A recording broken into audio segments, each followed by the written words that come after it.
I got the divorce papers by email while I was still in the desert. 13 years of marriage ended in a PDF attachment.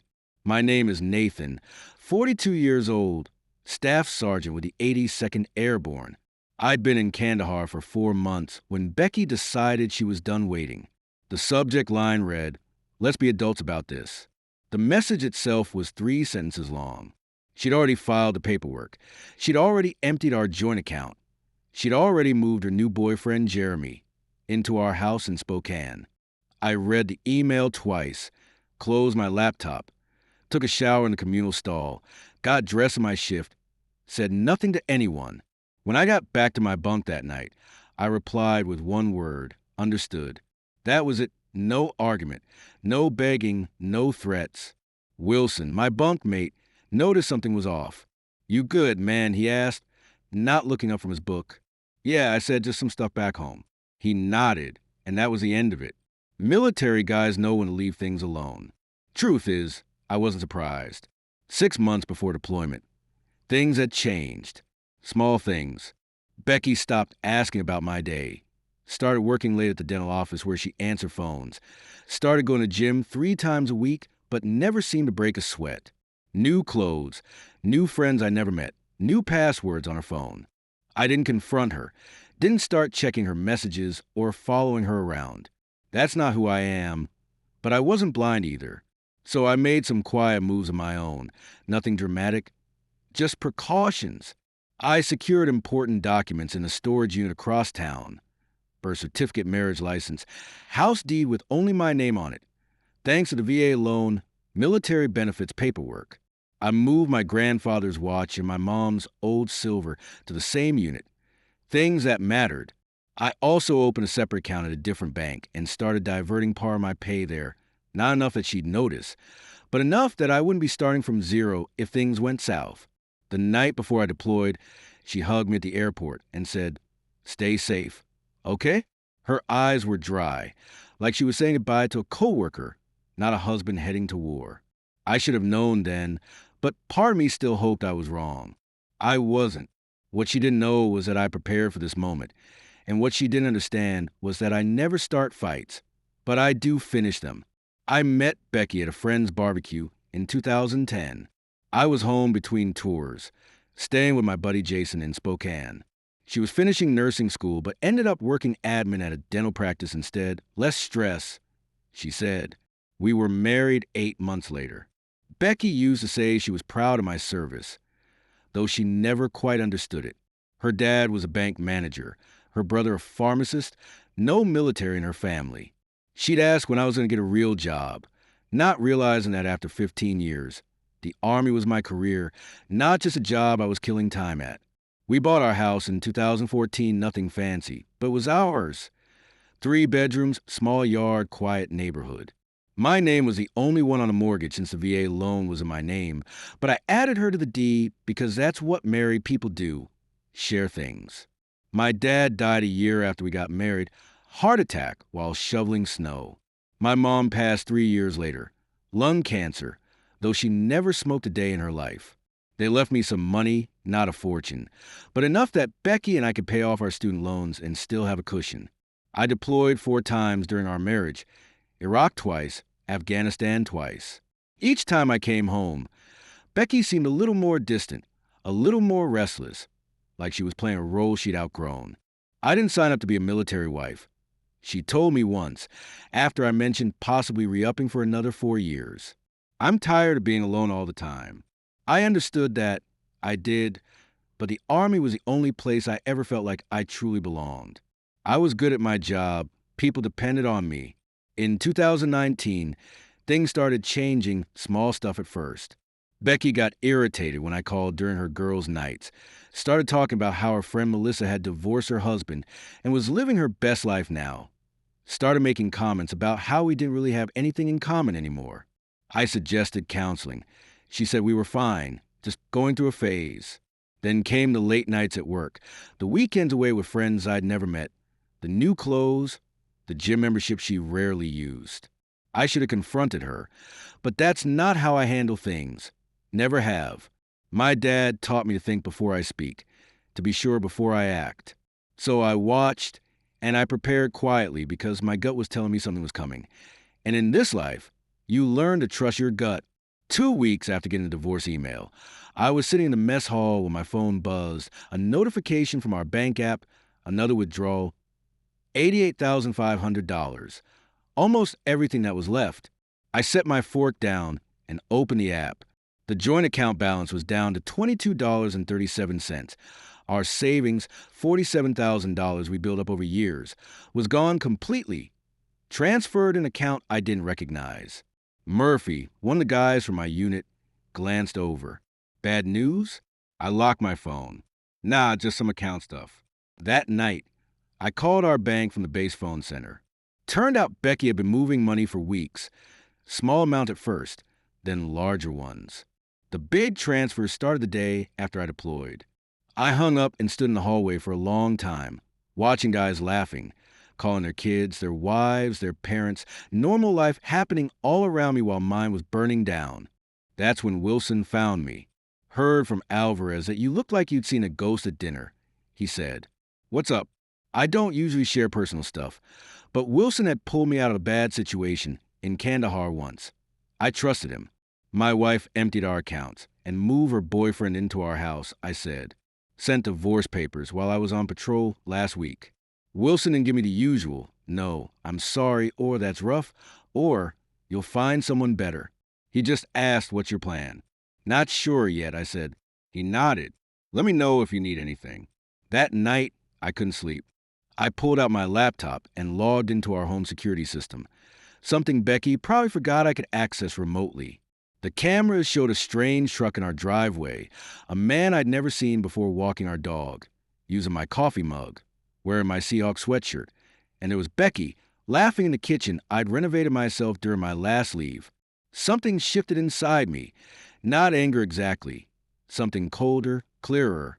I closed the laptop and pulled out my phone, made a list, called James' Army buddy who became a lawyer, checked the VA loan terms, contact Master Sarge about emergency leave, review home refinance documents, something Becky mentioned casually last year, check the security on my military pension accounts. I didn't feel sad anymore. I didn't even feel angry. I felt focused, like I was planning a mission. This wasn't about emotion now. This was about strategy. At 0500 before my shift started, I sent an email to James with the subject line, need legal help, discreet and urgent. His reply came an hour later. Call me, secure line only. When I hung up from that call, I knew exactly what I needed to do. I didn't need to yell. I didn't need to threaten. I didn't even need to confront her. I just needed to wait and watch and let her own actions become the trap. 2 months later, I was back on American soil. I didn't tell Becky I was coming home, didn't call, didn't text, just checked into a motel in downtown Spokane under a different name and contacted James. We met at a diner 10 miles outside of town. You look like hell, he said, sliding into the booth. Feel like it too, I replied. James handed me a folder. Everything we discussed, the house deed, loan documents, bank statements, and this, he pulled out a separate paper. Found something interesting when I was digging into your finances. It was a refinance application with my signature on it, except it wasn't my signature, not quite. Someone had tried to copy it, but missed details. The middle initial was wrong and the stroke pattern wasn't mine. Becky did this, I asked, though I already knew the answer. James nodded. 3 months ago. Used the equity to pull out $330,000. Your signature is required for that since the VA loan is in your name only. Forged my signature. Took out a loan against our house. Then cleared out our accounts and divorced me.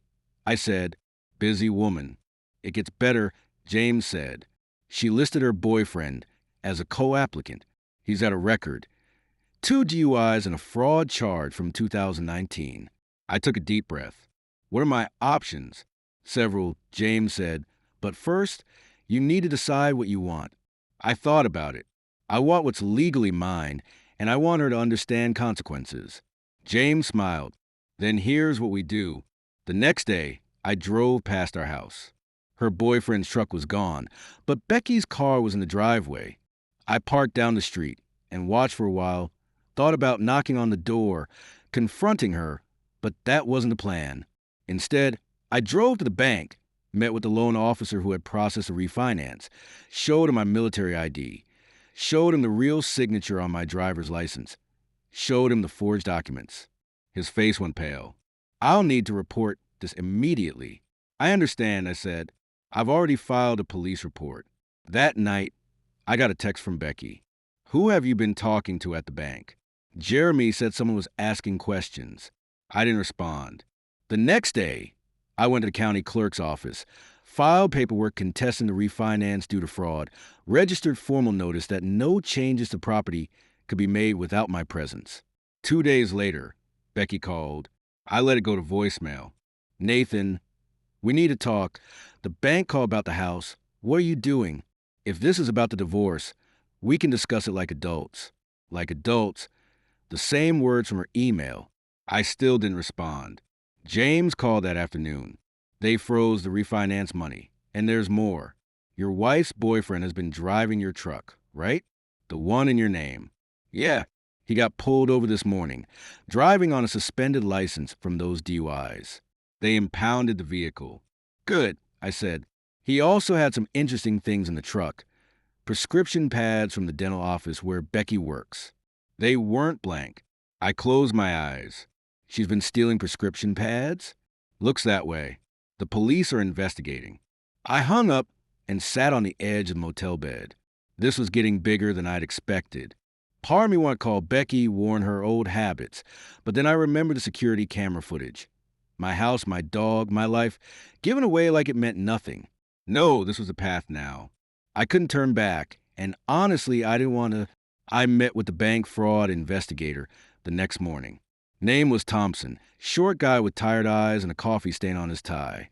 This happens more often than you'd think, he said, spreading documents across his desk. Spouse deploys, other spouse sees an opportunity. What happens now, I asked. We've frozen the funds from a fraudulent refinance, but there's a problem. Some of the money's already gone. How much? About half, $146,000. I leaned forward. Where did it go? Thompson hesitated. I'm not supposed to share that information. It's my house, my name forged, my money stolen. He nodded slowly, then turned his computer screen toward me. These are the transfers out of the refinance account. I scanned the list. Multiple transfers to someone named Daniel Spencer, not Jeremy. Someone else I'd never heard of. Who's Daniel Spencer? I asked. Thompson shrugged. Not my department. But you should ask your lawyer to subpoena these records. I called James as soon as I left the bank. Daniel Spencer, he repeated, let me run a check. An hour later, he called back. Got it. Daniel Spencer is a real estate agent. Specializes in quick sales, cash deals. She was planning to sell our house. I said, the realization hit me like a physical blow. Looks that way. The deposits were probably earnest money to get him moving on a listing. But here's where it gets interesting. Spencer has done business with Jeremy Ryan before. Jeremy Ryan, that's your wife's boyfriend? Yes. They've closed 3 deals together in the past 2 years. I sat down on a park bench, trying to process this. So this wasn't just Becky leaving me for some guy. This was what? A planned operation? Maybe, James said carefully. I did some digging into Jeremy Ryan. He has a pattern. Gets involved with women going through divorce or with deployed spouses. 3 cases I found so far. Each time, the woman's home gets sold well below market value to one of Spencer's clients. Ryan gets a cut, then he moves on. And Becky, she knew about this? Hard to say. Maybe she's a victim too, or maybe she's in on it. I rubbed my face. This wasn't just about Becky betraying me anymore.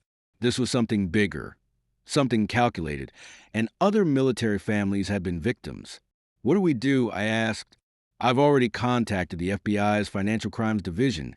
James said, this crosses state lines, involves military personnel and VA loans. They're interested. That night, I sat in my motel room with a beer, thinking about everything, wondering if Becky had been playing me our entire marriage, or she'd gotten swept up in Jeremy's scheme, wondering if it even mattered. My phone buzzed Becky again. Nathan, Please call me. The bank is saying something about fraud, and Jeremy got arrested for driving your truck. I don't understand what's happening. I stared at the message for a long time. Then I typed, "Who is Daniel Spencer?" Three dots appeared as she started typing. Then stopped, started again, stopped. Finally, "I don't know what you're talking about." $146,000. I wrote multiple transfers, house listing. No response for 10 minutes. Then, "It's not what you think." I turned off my phone and went to bed. The next morning, James called. FBI wants to meet.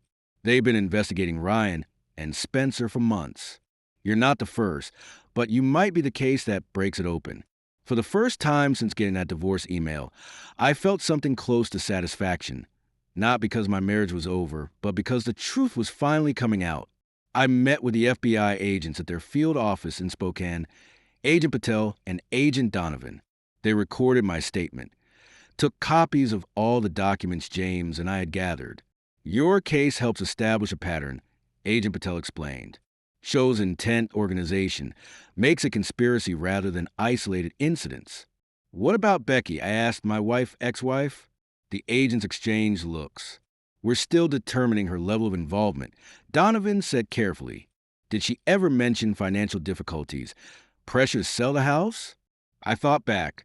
She kept saying we were house poor, that we should downsize. I didn't see the need. Our mortgage payments were manageable on my salary. Patel made a note. When did that start? About 6 months ago, around the time she must have met Jeremy. And the refinance, Donovan asked, never discussed it with me. She forged my signature while I was deployed. They asked more questions, took more notes. When we finished, Patel handed me her card. We'll be in touch.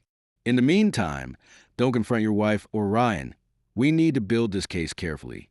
I nodded, understood. That evening, I drove to our neighborhood again, parked down the street from our house. Jeremy's truck was back, must have gotten it out of impound. Becky's car was gone. My phone buzzed, text from Becky. We need to talk in person. Meet me at Riverfront Park tomorrow. I showed the text to James over breakfast the next day. Don't go, he advised. Nothing good can come from talking to her right now. I won't, I said, but I want to know what she's doing today while she thinks I'm meeting her. We drove to our house at 9:30 a.m., parked across the street. At 9:45, Becky came out, got in her car, and drove away, heading toward Riverfront Park. Now what? James asked. Now we wait, I said. 20 minutes later, a car pulled up, real estate agent logo on the door, Daniel Spencer. Jeremy came out to greet him. They talked in the driveway, then went inside. Should we follow them? James asked. I shook my head. No need. I installed security cameras last year, interior and exterior. They upload to cloud storage. James smiled. You didn't mention that before. Never came up, I said, pulling out my phone. I opened the security app and angled the screen so James could see. Spencer and Jeremy were in our living room. Spencer was taking photos. Jeremy was pointing at features of the house. I turned up the volume. Should list by the end of the week. Spencer was saying, I've got a buyer interested already. Cash offer as usual. How much? Jeremy asked. $420. We list at $470. They offer $420. Everybody's happy. What about the husband? Becky says he's causing trouble. Spencer waved dismissively. Military guys are all the same. They make noise, but they got deployments, responsibilities. He'll take a settlement to make it go away. I turned to James. You getting this? He was already recording the feed on his phone, every word. I forwarded the security feed access to Agent Patel with a short message. Happening now. 30 minutes later, our house was surrounded by FBI vehicles. I watched from down the street as agents led Spencer and Jeremy out in handcuffs. My phone rang. Agent Patel. Got them on tape discussing the fraud scheme. She said, plus conspiracy, wire fraud, and attempting to sell property under false pretenses. We're going to need a formal statement from you. Of course, I said. And Mr. Briggs, your wife just arrived at the scene. She's distressed. I looked down the street. Becky was standing on our lawn, hands over her mouth, watching as FBI agents carried boxes of documents from our house. What happens to her? I asked. That depends, Patel said, on what she knew and on what you want. I watched Becky for a long moment. 13 years of marriage. Good years at the beginning, before whatever this had become. I just want what's right. I said finally. The federal case moved quickly. Jeremy and Spencer both took plea deals, implicating each other and several other conspirators in what turned out to be a three-state operation targeting military families. Becky maintained she knew nothing about the larger scheme, said Jeremy had convinced her I was hiding money, planning to leave her with nothing, said the refinance was his idea. She'd just gone along with it. Maybe that was true, maybe it wasn't. Either way, she agreed to settlement. Full restitution of stolen funds, forfeiture of any claim to the house or my military pension, a signed confession about the forgery. In exchange, I didn't press charges. The divorce was finalized 6 months after that email from Kandahar. No fault, clean break, all things considered. On the day the last paperwork was signed, I got a call from Agent Patel. Jeremy Ryan was sentenced today, 8 years for fraud, conspiracy, and identity theft. Spencer got 12. Thought you'd want to know. Thank you, I said. There's something else, she added. We found evidence they've done this to 11 other military families. Your case helped us build the pattern. Those families might get their money back because of you. After we hung up, I sat on the porch of my rental apartment, watching the sunset, thinking about those other families, other men who deployed, thinking their homes and marriages were safe, only to come back to emptiness. I hadn't planned on being the one to bring down Jeremy and Spencer's operation. I just wanted what was mine. But sometimes, things work out in ways you don't expect. My phone buzzed. Text from Becky. I never meant for things to end this way. I didn't respond. There was nothing left to say. A year later, I sold the house. Couldn't stand to live in it anymore. Too many memories, too much betrayal in those walls. I used the money to buy a small cabin outside of Missoula, Montana.